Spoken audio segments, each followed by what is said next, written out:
those who know what's going on and who choose to do nothing, well, I think that whether you call that a physical death or a spiritual death, I think ultimately that's kind of acquiescing and giving up. We owe it to our children, our children's children, and the coming generations to act. If we see what's coming and we do nothing, we're not only failing ourselves, but we're failing the future generations. So I call that apathy is death. And thankfully, I would assume nobody in this audience is choosing that path. The second path I called holding down the fort, and that's kind of just the idea in terms of physical location. If you're like, you know what, I'm committed to my community, my town, my city, this is where I'm going to stay, I'm going to build community here, I'm going to try to fight for liberty here, that's one path. And the other one I called exit and build. And exit and build is meant in terms of like exiting in physical locations. So maybe you were living in a place during COVID 1984 that was extremely restrictive and not conducive to liberty and privacy and prosperity. And you decided, you know what, I'm going to move to a smaller town a couple hours away, or I'm going to move to a different area of the city. That's the idea of you're exiting from one place that is not conducive to your values and your principles, and you're going to build another place. This is a solutions event. This is what's happening.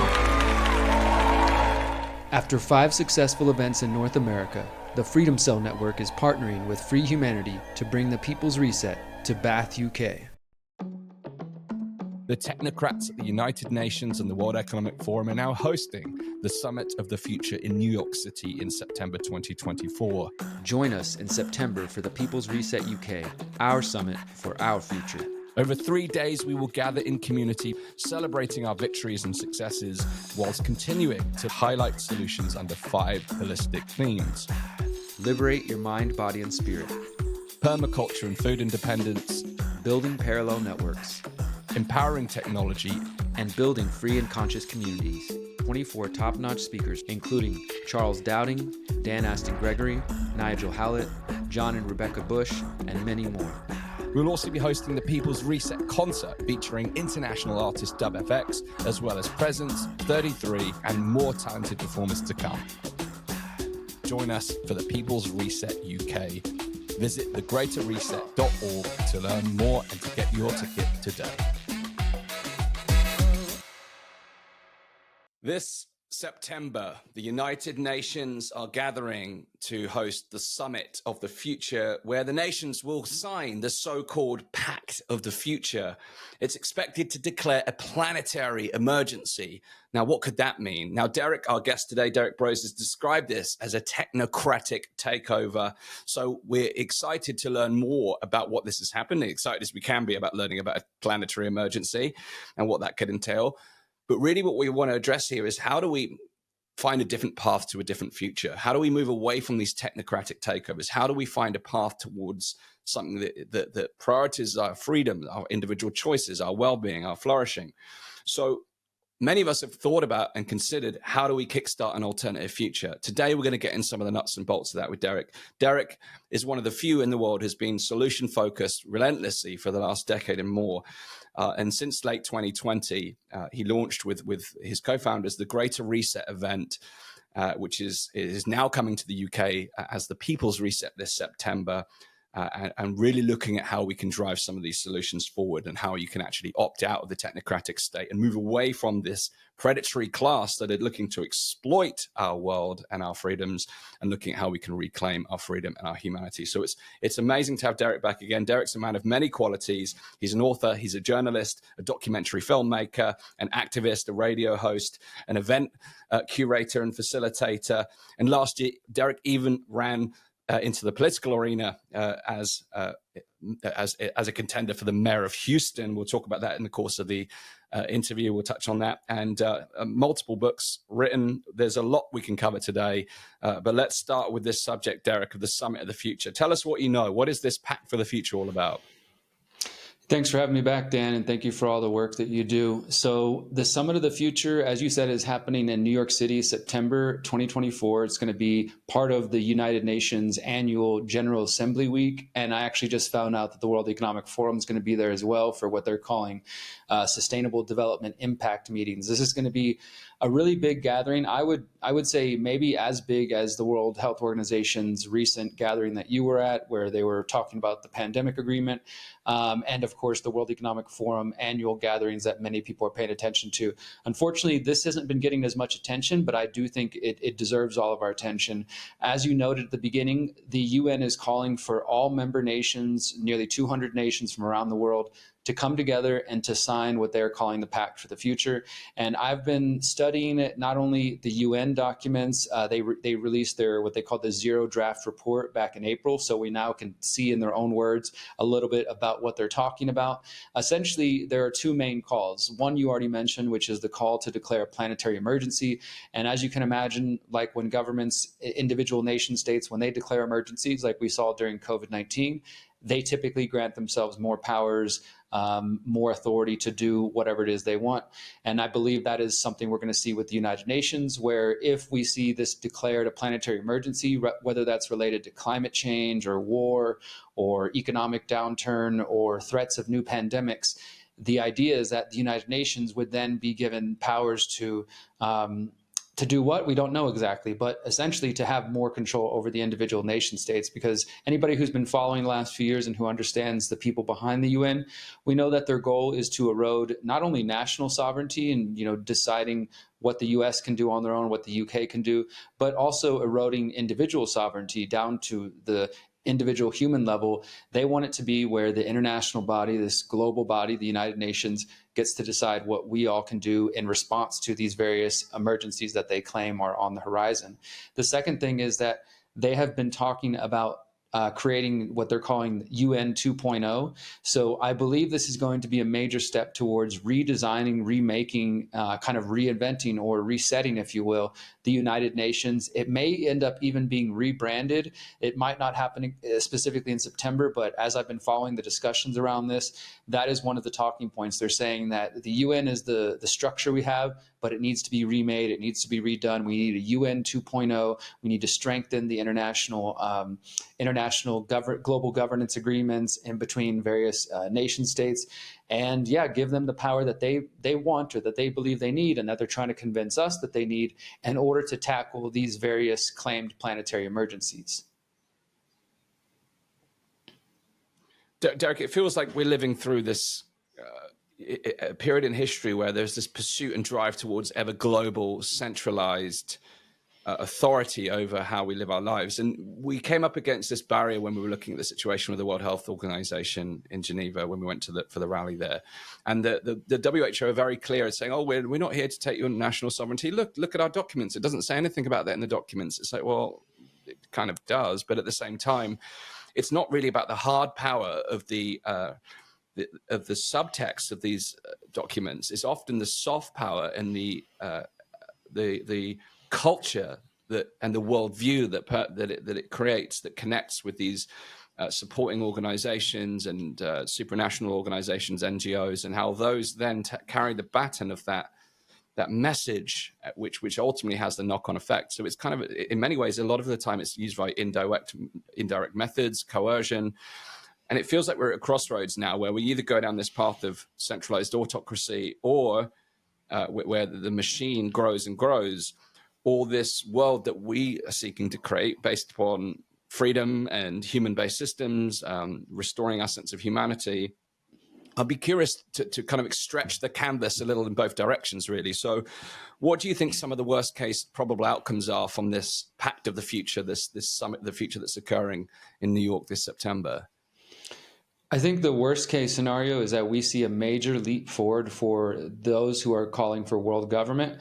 And like you said, sometimes it's not that the documents themselves outright say, we are going to now have power over all nations and all nations are bound to whatever the UN says. They're a bit more deceptive in their language. And in this particular case, many people are concerned about world government or global government. You're never going to hear the UN say those words. Instead, they say global governance or international governance. And they like to play word games. Essentially, at the end of the day, though, it turns out the same. It means that nations will and it might happen over years and potentially even decades, because this is these folks tend to work in a gradualist fashion. So they don't just turn overnight and all of a sudden the world's totalitarian.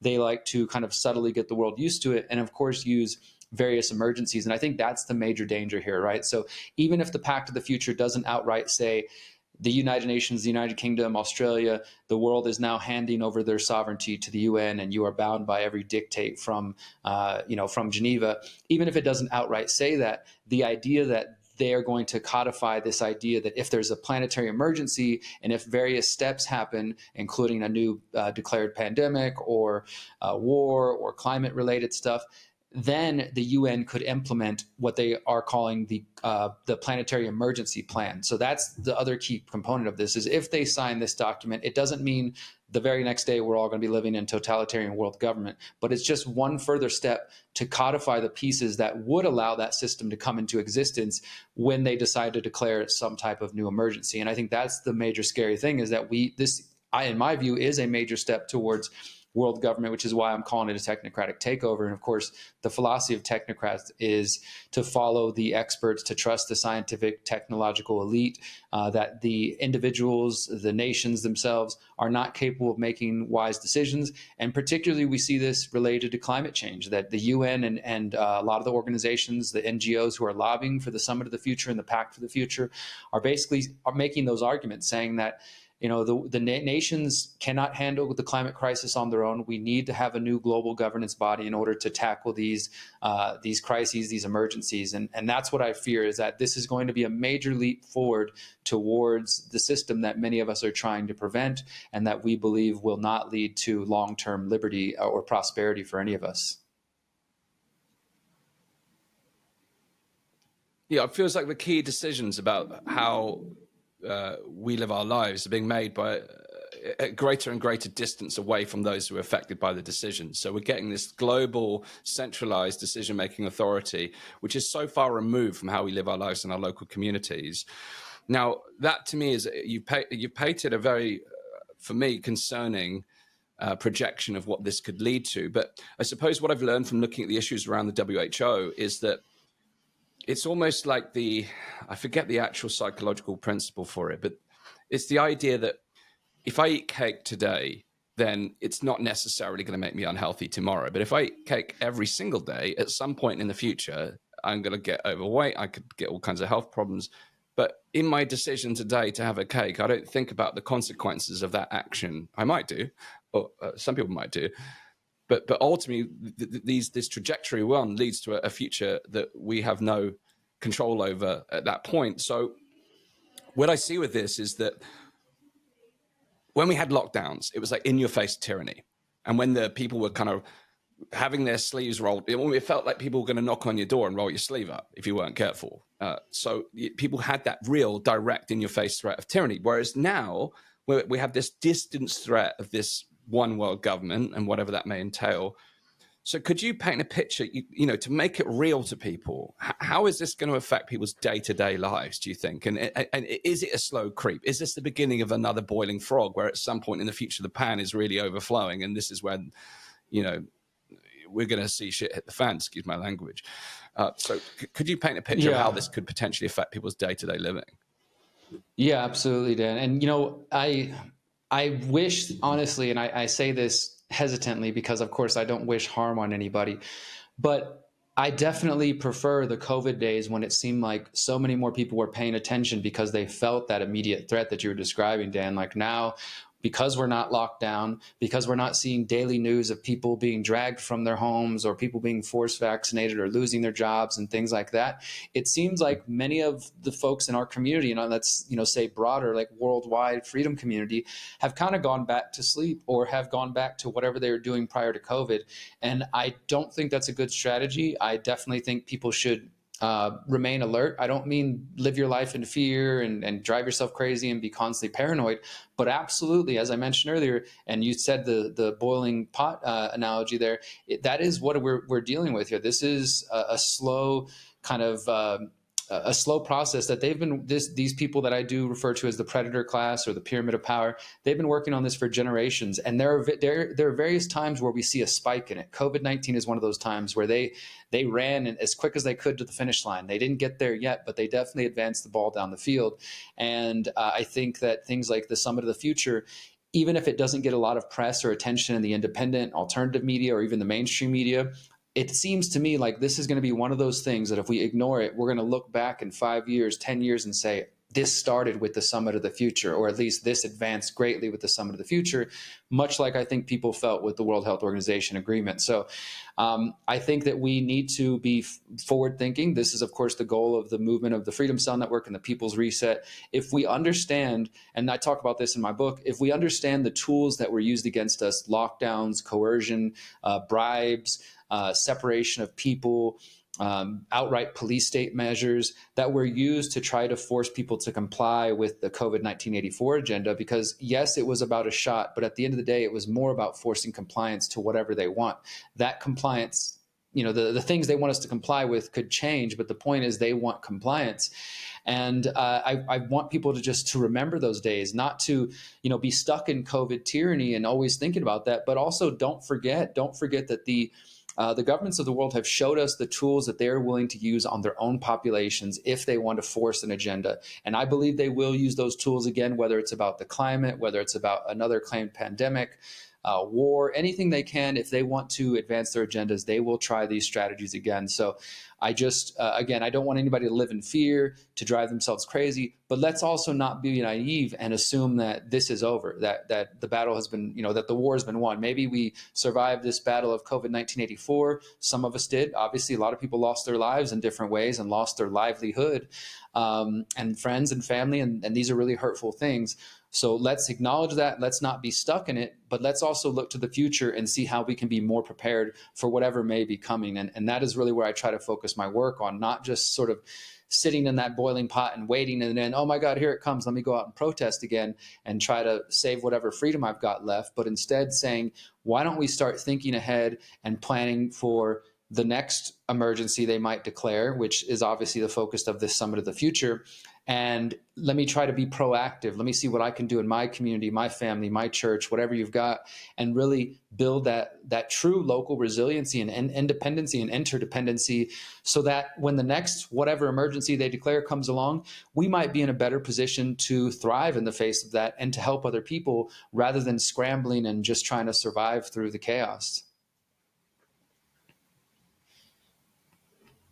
Yeah, well, so I'm curious to open this up a little bit, because you mentioned, in the wake of COVID, people have kind of gone back on, the people who marched through the streets, the people who fought against the restrictions, the tyranny, the mandates, played a really active role, became really engaged in this important time in history, which I commend thoroughly. But I also understand why someone would, quote unquote, go back to normal life, because that was a stressful period of time for people. It was liberating, and it's very enriching going to a protest, the sense of connection and camaraderie and the sense of purpose and meaning that comes with that. You could argue some of those things are missing in our day-to-day lives, which is why they become so important, and why events like the People Reset become important, because you reconnect with that positive energy. So on the first instance, how do you then communicate with those people who were previously awakened to reactivate them? This term activation that you use. How do you communicate with those people who do have a sense of awareness? They are awake to what's happening in the world, but they perhaps aren't awake to this. How do you communicate with those people first? I'm curious to explore that, but then I'm also, after that, the people who haven't yet woken up. That's my next question. But firstly, how do you re-engage those people who need to be reactivated at this time? Yeah, I think this is a major challenge of people who take up this task, like you and I and others, how to activate people, how to inspire people, how to motivate people, because often I find that the people who are already awake or aware, whatever terms you want to use, those can be people who are sometimes the most difficult to inspire to action, right? Because sometimes people become, you might have heard this term black-pilled, where basically nihilistic, where people get to the point where everything's screwed. There's nothing we can do. There's no solutions. Why bother? I'm just going to watch podcasts all day telling me how bad the world is and work my job. And I guess I'll just, wait till the New World Order gets here and deal with it then, right? I think this is a very defeatist mindset, and I empathize. You're right. It was a stressful time during COVID. That's why I kind of hesitantly say, like, I wish we were back there, because at least we had this motivation. There was awareness of it. I do feel like, for whatever reason, human nature, our own psychological patterns, that if we don't feel an immediate threat, many of us don't feel any need to act. When people's livelihoods were threatened, they were like, I got to go march. I got to protest. I need to move my money out of the bank. I need to make some moves. I need to figure out about how to grow my own food so I don't have to wear a mask or get a jab to go into the market, things like that. And it was a beautiful thing in terms of some action taking place.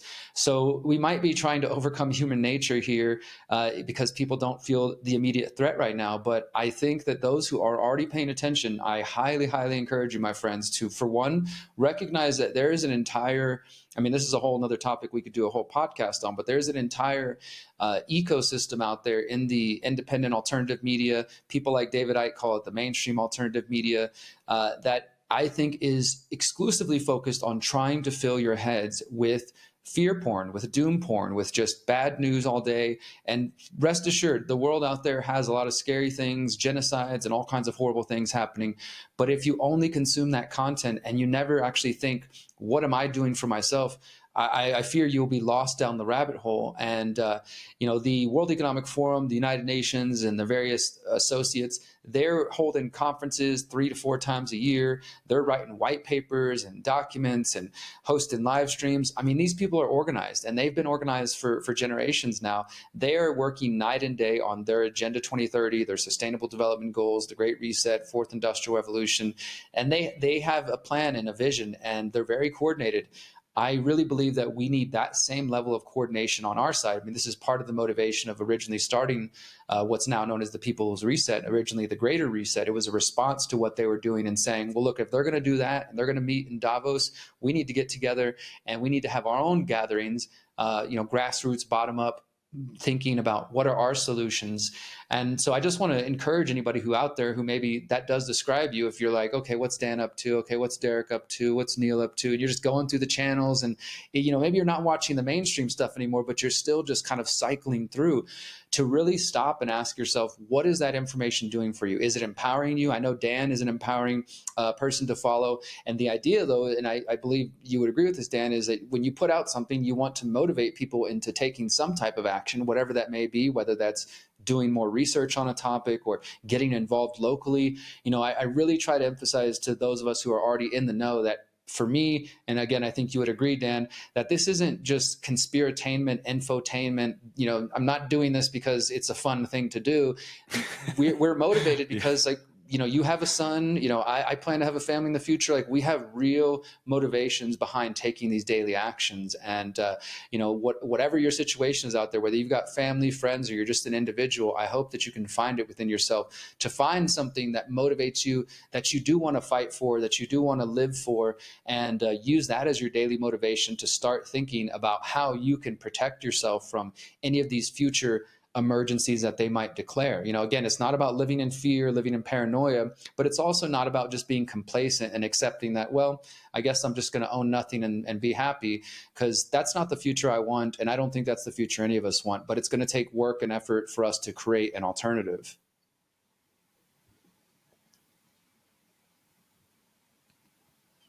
Yeah, absolutely. And I want to talk about creating those alternatives in a moment. I'm going to come to that, but I want to ask you this next part of the question, which is the other people, the ones that, somehow can't see that we are entering into this kind of technocratic, authoritarian control system. It's just completely oblivious to them. They may have some intuitive sense, that they look around and it doesn't feel quite right, but they haven't grasped it yet, not because they're not intelligent, but, it's beyond their belief or sense of self to even consider that there could be something like this happening. And I recall a friend of mine, he used to be really into the kind of pickup scene, the pickup artist scene. He talked about Neil Strauss in his book, The Game, and all these things. And they talked about these openers, like, how do you open a conversation in the dating sense? Like, How do you go up to a stranger and open a conversation? I'm kind of thinking on this level there. I want to get practical in this part. You know, how does someone, or how do you engage with people to even like, not just the people who are already kind of awakened? How do we broach the conversation with friends, family, your wider network to even start a conversation like this? Because I think many of us have been through the kind of, you know, the fact overload, the fact, you know, it's just like machine gun of facts, like, you know, spray and pray mentality, trying to, you know, trying to hope that one little fact's going to land a minute and go, ooh, it's, you know, so what's your pickup line? How do you open a conversation around these difficult but important subjects? That's a great way to think about it. You know, a couple of thoughts come to mind. For one, I think that social media is obviously a great tool to reach people. Everybody here listening knows that. And at the same time, I'm sure anybody out there who's tried to start a local activist group or rally the troops in your area also understands the struggle of just being, maybe you're just a brand new content creator, you got 0 followers, 0 subscribers, and you're just putting out your videos. You're getting 2 to 3, 4 or 5 views per video. If you're lucky, you know, you're getting 1 or 2 likes on social media. And that can be very disheartening. You might come to a point after, say, a couple of months or 6 months or a year, and then you decide, you know what, I got to move on with my life. I got to, you know, make a better use of my time, and you give up. Like, social media is a tool, but we also have to recognize, and again, this is probably not a surprise to anybody, the level of control that exists on social media now. So now just throwing a message out into the black hole of social media might not necessarily be the best way to reach people. 10 years ago, 15 years ago, early YouTube, early Facebook, it was a lot easier to reach people, to get things to go viral. It's still possible, but especially if you're just starting out, that can be very difficult. I've heard from people who say, I post things all the time, Derrick, none of my family listens, none of my friends listen, everybody ignores me, they've unfriended me.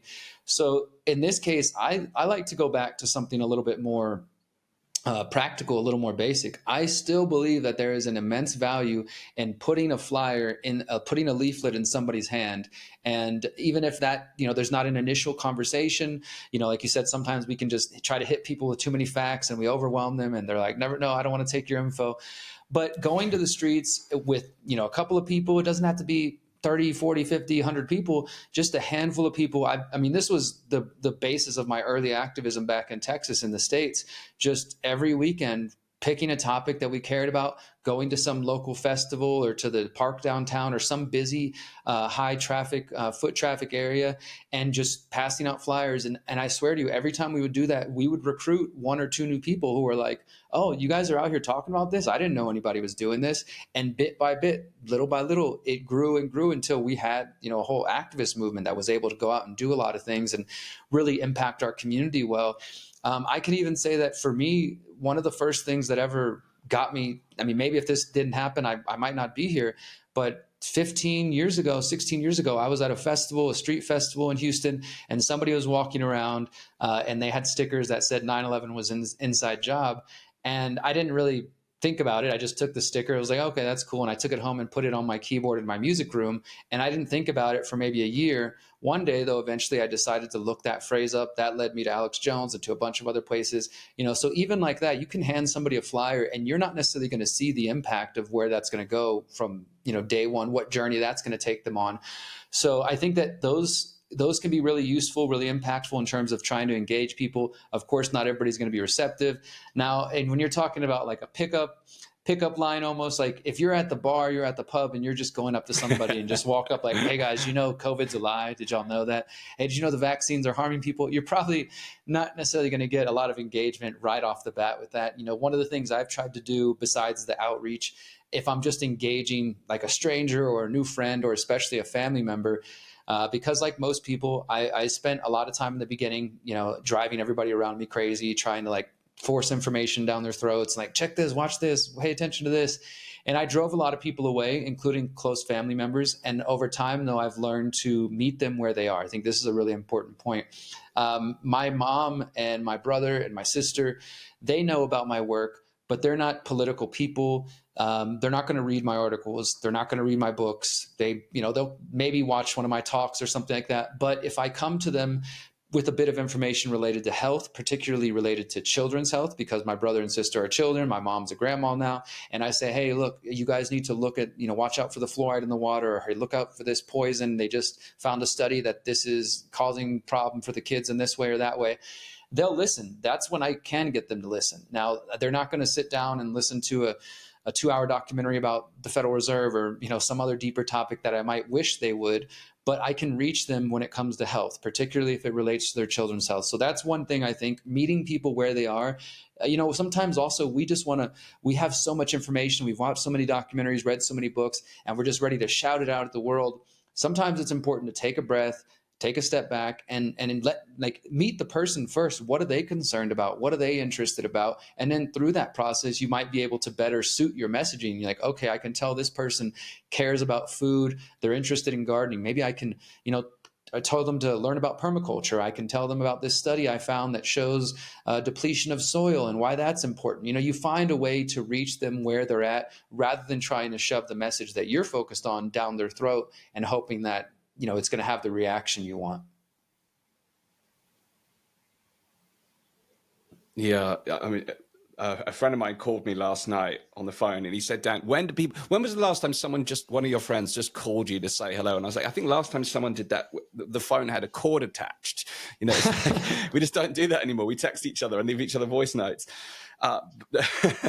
So we were chatting on the phone, and it was amazing to catch up. But he reminded me of habit 4 from Stephen Covey's 7 Habits of Highly Effective People. Seek first to understand before being understood.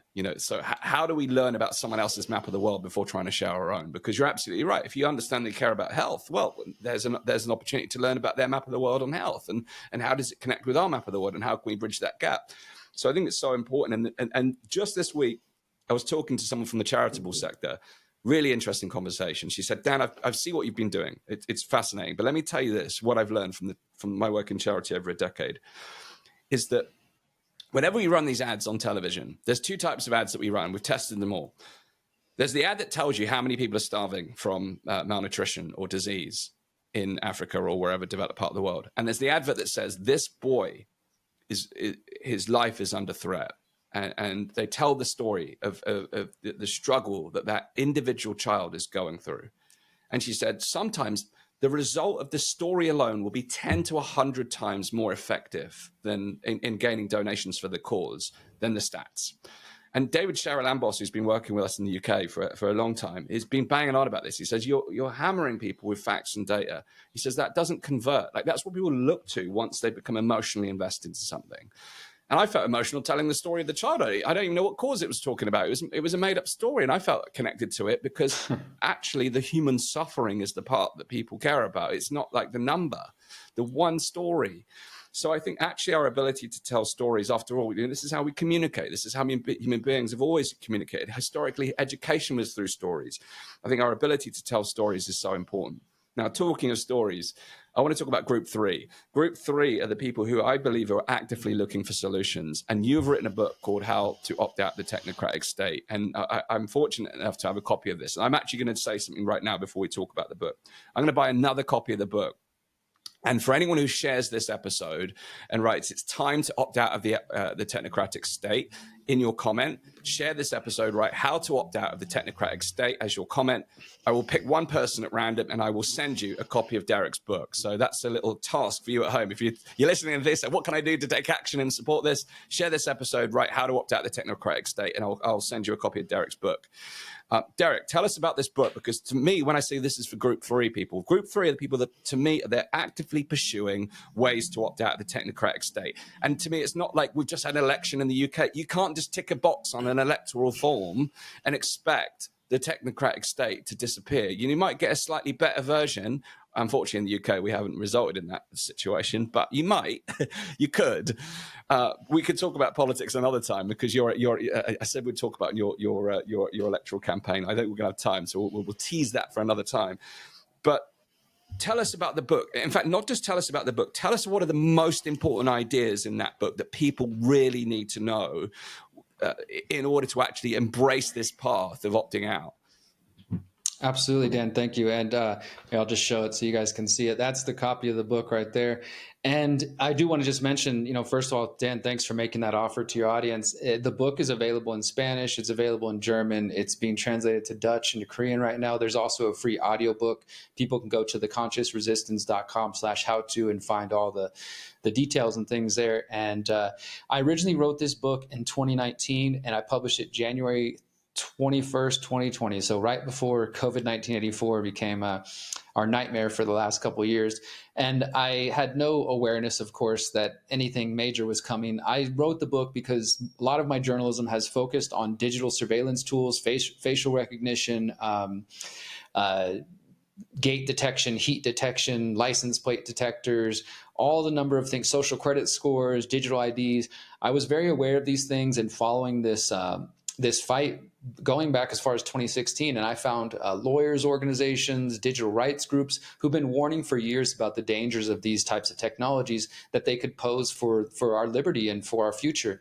And so I wrote the book partially as a warning to say, hey guys, in case you don't know, there's all these technologies, they're really emerging right now, of course, artificial intelligence, and we need to think about how we relate to digital technology. The book is not an anti-technology book. I use technology every day. It's more about trying to warn people about what potentially could come, and I think is now clear is coming, and asking individuals to rethink and reframe our relationship with technology. Of course, that's going to be different person to person, household to household, the types of companies we operate with, the types of technology we choose to use, the choices we make, whether you have a cell phone or not, these types of things. So I make no claims to saying this is the one single path that will lead you to liberty, but I do share experiences from my own life. So part of it was a warning about, hey guys, this is what's coming. The other part, as the title implies with how to, is kind of a guide on trying to think about getting out of these systems. I haven't used a bank account in the United States since 2008.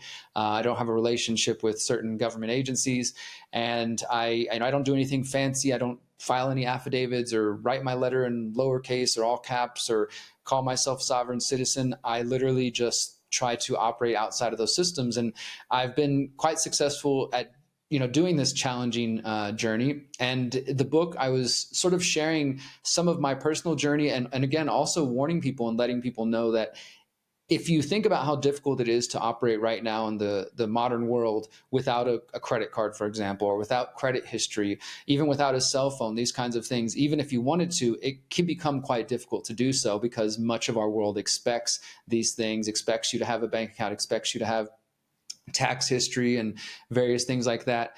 And it's only going to become more difficult to try to operate outside of those systems as they become increasingly digital. And as we move into what people are aware of, CBDCs now, digital identities, vaccine passports. When I first wrote the book, this is why I updated it 2 years ago in 2022, because when I first wrote the book, we hadn't even heard the term Great Reset.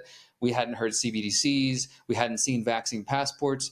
So I was warning about some of these things, but I didn't have the terminology. 6 months after I wrote the book, the Great Reset gets announced. The book was doing quite well, but I decided I wanted to write 5 new chapters, kind of post-COVID chapters in 2022, documenting what we saw and putting it on the record, but also, again, trying to provide solutions. How do you deal with travel restrictions and the implementation of digital IDs and being pushed out of grocery stores and markets if you don't have the proper medical treatment, and really trying to focus on solutions for this. And that is what the book focuses on. It is filled with my own personal experience as well as kind of crowdsourced information that I gained from members of the Freedom Cell Network, the broader freedom community around the world who shared their stories with me. And I put that into the book. And as far as concepts that I think really are kind of takeaway things that everybody should look more into, and which I'm grateful has actually grown, one of those would be the concept of what I call exit and build. And in the book, at one point I outline 3 strategies or 3 pathways that I think that are available to those of us who see what's coming in this third group that you're describing. One of those I call apathy is death. And that is simply those who know what's going on and who choose to do nothing. Well, I think that whether you call that a physical death or a spiritual death, I think ultimately that's kind of acquiescing and giving up. We owe it to our children, our children's children, and the coming generations to act. If we see what's coming and we do nothing, we're not only failing ourselves, but we're failing the future generations. So I call that apathy is death. And thankfully, I would assume nobody in this audience is choosing that path. The second path I called holding down the fort. And that's kind of just the idea in terms of physical location. If you're like, you know what, I'm committed to my community, my town, my city, this is where I'm going to stay. I'm going to build community here. I'm going to try to fight for liberty here. That's one path.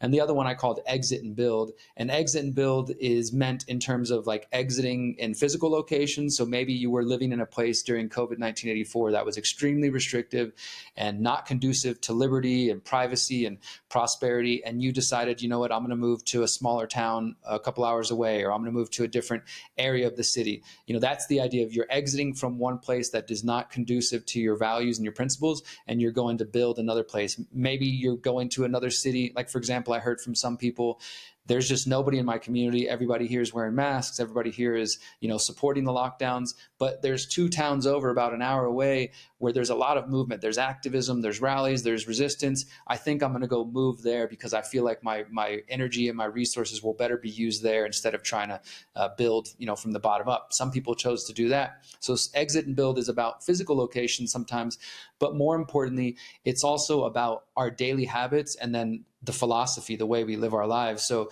you could choose to say, I don't want to support big tech anymore, so I'm going to exit and build from big tech. I'm going to turn my Microsoft computer into Linux so I can have an alternative operating system that's not spying on me and sending data back to Microsoft or Google or whoever. You could say, I'm going to stop using Google search engine or Google Docs, and I'm going to look into something like CryptPad.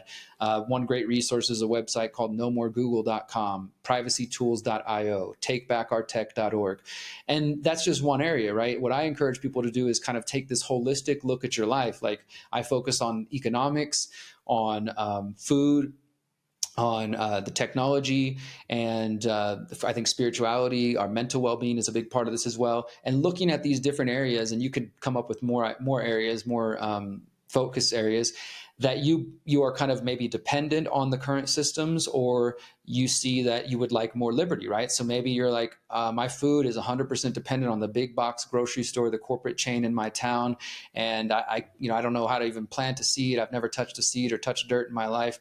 Maybe you want to learn more about that. Not saying everybody needs to be a farmer, but learning from those who do. I mean, for example, you've got Charles Dowding in the UK who's doing great work on like an acre and just growing all kinds of food. You could learn from somebody like that. You could watch from some of his free courses. And of course, the idea is that you're not doing this only as an individual, but as a group of people, what we call freedom cells or circles or hives or hubs or pods, whatever you want to call them. But you're coming together in your freedom group. And the idea would be that we're all focusing on learning new skills, learning new ideas, with this idea of exiting from systems that we know are not going to lead to more freedom in the long run. I would include the banks in that. And that's kind of the main idea. And I'm grateful to say that idea of exit and build, and that term even has caught on, not only in the States, but I see people using it online. My buddy John Bush decided to launch his own summit. He calls it the Exit and Build Land Summit, kind of more focused on the food growing and buying land and that sort of thing, building communities. But the phrase has caught on, the idea has caught on. And I mean, I'm really just kind of modernizing an idea that I took inspiration from a man named Samuel Konkin, who founded the philosophy of counter-economics and agorism, which we can talk about another day. And I talk about that all in my book.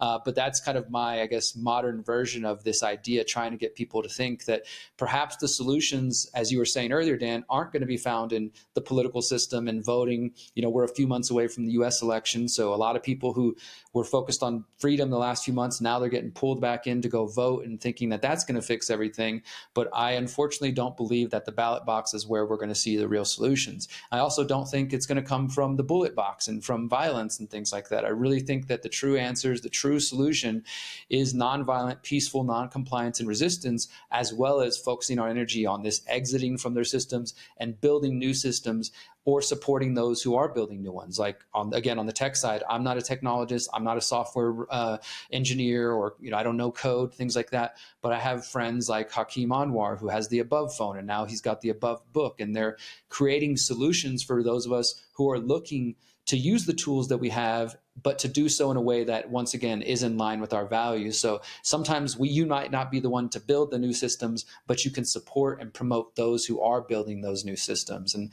that's really what the book focuses on. I mean, that idea as well is what is the motivation behind the Greater Reset and the People's Reset as well. Yes, absolutely. So I want to close with that. So again, reminder, if you want to get a chance to grab a copy of that book, share this episode, right? How to opt out the technocratic state in the title. And I'll pick someone at random to send that book to. But what's brilliant is what we've discussed here, what you've shared here, is it really underpins the 5 themes that we're going to be embracing at the People's Reset. And for me, this is where it gets really exciting. You know, I had the opportunity to come as a guest and as a speaker in the event in Mexico in January. And it really got that. My eyes were wide open with curiosity, and I was blown away by how much I learned about all these different ways to opt out of the system. In really powerful ways, because people often think, oh, I need to go and live in a commune or give up my creature comforts. And actually the opposite is true. You can go down that path if you wish. But what was really clear to me is that there are subtle ways every single day we can opt out of these big systems. And interesting, looking at the 5 themes, and you'll see a trailer in a minute for the event. You'll see an overview of what you can expect. But the 5 themes, you know, liberating mind, body, and spirit. Really, you can opt out of the big pharma, the pharmaceutical industrial complex, outside of the medical industrial complex. You're learning how you can embrace natural health and therefore remove the power of these big industries. And similarly, permaculture and food independence. You captured it beautifully, Derrick. But again, we're moving out of big food and big agriculture, bringing it back to local regenerative means where we can actually eat nutritious food. And food security right now, I think, is an important issue because of this whole perma-crisis thing, but also this planetary emergency that's on our doorstep that they're going to announce in September. You know, I think food is going to be a big part of this, and we really got to be paying attention right now on how we take control of that food supply. You know, parallel networks, different education systems, empowering technology. You're absolutely right. It's so intrinsically linked to all of, I salute those who go completely off grid and completely off tech. But for many of us, that's not a feasible option. You know, right now I'm using a lot of tech, both of you and I are, to do this. But how do we move out of big tech? How do we make different choices to retain our privacy, our independence? And how do we fuel this new wave of growth of decentralized tech? And then lastly, how do we finally find these communities? Because I tell you something, when you do connect locally with the freedom cells, the freedom groups, my goodness, it's not just about resistance anymore. It's about creativity across all of these. It's about knowledge sharing. So for me, this is why I'm really excited to be bringing the People's Reset to the UK, Derrick, because we've done a lot of resistance. You know, we've really shown a united force against the COVID tyranny and COVID 1984, as you call it. I think it's brilliant. But now we need to go that forward-facing part. The rebuilding and looking at how we embrace these different ways to move out of the technocratic state. So we don't know what's going to come as an immediate result of the UN. It's the kind of boiling frog thing. It may just be starting to simmer, or it could just be putting the Agenda 21, Agenda 2030 on steroids. You know, this could be really an acceleration of all the things that are currently in motion that we're actually feeling today. So to me, this is why these 5 themes are so important, and the practical nature of it is not just pondering what the nature of the problem is. It's actually, what can we do today? So Derrick, I want to just leave you a closing comment to share why do you think it's important right now for people to come to the People's Reset and actually start to learn about these things so that they can actually implement them in their lives? Thank you for that, Dan. And again, thanks for this conversation. And yeah, I just wanted to pick up where you left it off there, that applaud everybody in the UK and in Europe more broadly. I mean, you pushed back in ways that unfortunately we didn't see in the United States. There was only maybe 2 major rallies in the United States, in New York and LA, throughout COVID. And I saw from over here, from the internet, so much energy, so much resistance and pushback in the UK. And I applaud everybody who has put the time, energy into doing that. That is such a beautiful thing. And now I want to invite you to take the next step and to join us at the People's Reset in Bath in the UK, September 27th to the 29th, in person if you can, because as Dan said, I mean, these are, I say this as both an organizer and an attendee, that these are really paradigm shifting, life-changing activations. This is not just another gathering of people telling you about all the problems that you already know about, that you could watch at home. These are people who are coming together to focus on the solutions. What do we do next? I kind of hinted at this earlier. These people are working night and day, and I believe we should be putting as much energy into how are we going to organize. This is why we started, for us, it was in Texas and in Mexico, but we broadcast the first Greater Reset in January 2021. 100,000 people tuned in from around the world, from more than 20 countries, locked down, and people were activated. They were inspired. And so we've decided to continue this on. Now we're expanding to the UK. We've been invited to go to Portugal, We have plans to eventually go into Asia. Like, this is not just a gathering of people. This is not just a conference, a festival. We call it an activation for a very specific reason. You are invited to come get involved, to participate, to host a workshop, to attend the workshops, to check out the various vendors, to check out the more than 20 plus speakers that we're going to have, the concerts, the community networking. I mean, this can be a life-changing experience if you allow it to be. And you come in there with the purpose of taking the tools and the knowledge that are shared. And then we each go back home, wherever home is, whether that's in the UK, that's Europe, back in the States, whatever. And we apply those tools. And then maybe we meet again in a year and we get to share the stories of how our lives are changing, how we're growing, how we're actually exiting from these systems. That to me is the most beautiful part. You know, I wouldn't continue to do this event, Dan, if I felt like we're just patting ourselves on the back and nothing was being achieved. But year to year, I'm hearing from people and I'm meeting people who said, you know, Derrick, I came to the first Greater Reset and now I'm growing my own food, or, you know, I'm homeschooling my kids now, or I got off Google, or, you know, I'm trying out alternative systems. I'm taking care of my health better. And it's all started with the Greater's Reset, with the People's Reset. We can see and we hear the success, the testimonials from people who have come in person, whose lives have been changed. So, I mean, this is really just, for me, it's a hugely rewarding thing. From the very beginning, when I first woke up back in 2009, 2010, I knew that solutions were important and I wanted to connect with other people who are focused on solutions. And meeting you, Dan, and getting to work with you and collaborate with you and your team, it's been a great reward so far. And I know we've got much more to do together. And I'm just, you know, I'm so excited about what's going to turn out. It doesn't come without its challenges, but it's also so rewarding to be there. And I'm looking forward to this moment, Dan, when we're going to be in Bath, in the UK, in September. We're going to take a moment to step back, look around. We're going to see hundreds of people mixing and gathering and networking and learning about new companies and new services and new speakers and ideas. And that's just, you know, that's the fun part of it. But then the real fun is everybody goes home and then the real magic begins. People start taking those ideas, spreading them back to their communities. And essentially, this is what the other side has been doing for generations. They meet in their Bilderberg groups and their World Economic Forums and whatever. And then they all go back to their various spheres of influence and they take their ideas and they put them into action. And that's all we're doing. But we're doing it for ideas that actually serve the people, you know, that will help us build a better world, that will last into the generations for all of those who are coming after us. And there's nothing for me that's more important, that's more rewarding than being on this journey. So I'm really excited for the People's Reset. And I just want to invite everybody at home who's hearing this. I encourage you to come in person. I promise you, you will not regret it. Your life will be changed. Absolutely. If you'd like to find out more and to grab your ticket today, head over to thegreaterreset.org. We're about to cue the trailer. We're going to say goodbye to Derrick first and foremost. But if you just want to see the little video at the end, we've prepared for you so you can get a real taste of what it's going to be like to be there. I mean, Derrick's presented an amazing picture of what it's going to be like to attend. I mean, it's got me even more excited. You know, it's nearly the weekend. It's Friday as we're recording this. I'm like, I want to keep working on this event. You know, it's so exciting what we're constructing here, and I cannot wait for people to come and experience it for themselves. Derrick, it's been an absolute pleasure having you here on the show again, and it's an absolute honor working alongside you to bring the People's Reset event to the UK. So excited for the first event in Europe that you've hosted, and yeah, long may more follow. But let's get this first one done at a level that's just going to blow people's minds. It's going to be a paradigm shifting event, like you say. So look forward to seeing. Can't wait to see you again in person when you join us here in Bath.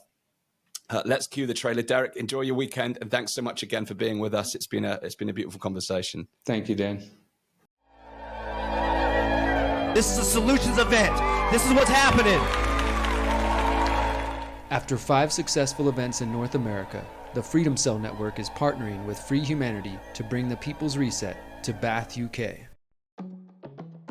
The technocrats at the United Nations and the World Economic Forum are now hosting the Summit of the Future in New York City in September 2024. Join us in September for the People's Reset UK, our summit for our future. Over 3 days, we will gather in community, celebrating our victories and successes, whilst continuing to highlight solutions under 5 holistic themes. Liberate your mind, body, and spirit. Permaculture and food independence. Building parallel networks. Empowering technology. And building free and conscious communities. 24 top-notch speakers, including Charles Dowding, Dan Astin-Gregory, Nigel Howlett, John and Rebecca Bush, and many more. We'll also be hosting the People's Reset concert featuring international artist Dub FX, as well as Presence, 33, and more talented performers to come. Join us for the People's Reset UK. Visit thegreaterreset.org to learn more and to get your ticket today.